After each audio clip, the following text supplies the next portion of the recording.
We've been a little defensive here about what we think the next 6 to 12 months might look like in the business, but this is a great slide because we've shown you volumes before in terms of auto sales, but this is dollars, and this chart goes all the way back to 1992, and it's just a great illustration of the long-term franchise value of staying in the phone book. There's a great saying in the oil business, hey, we're just trying to stay in the phone book.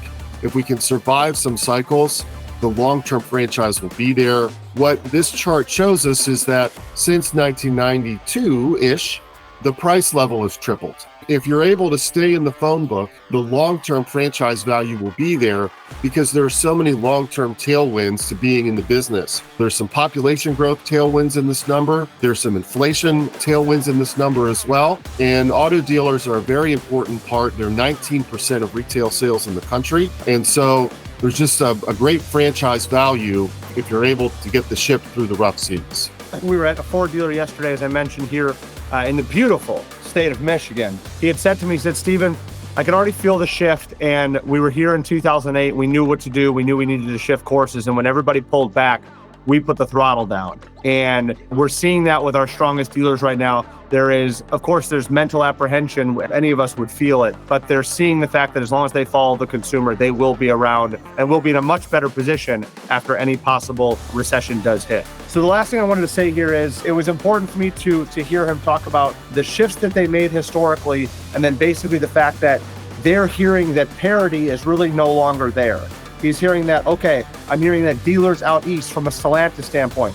He told me that dealers are selling out east, Chrysler dealers, Stellantis dealers are selling without blue sky. The fact that a dealership now all of a sudden like that would sell with no blue sky. So I'm interested to hear the feedback from dealers, hear the feedback from people about the fact that over here, this Ford dealer is losing $80,000 a month where it was making $100,000 a month. Then all of a sudden you have stores like the one we were just at in Michigan yesterday, who's climbing and climbing and climbing and set a year-over-year record. And it just seems like what we're seeing is what was here is becoming here, here, here, here, here, here. It's getting farther and farther.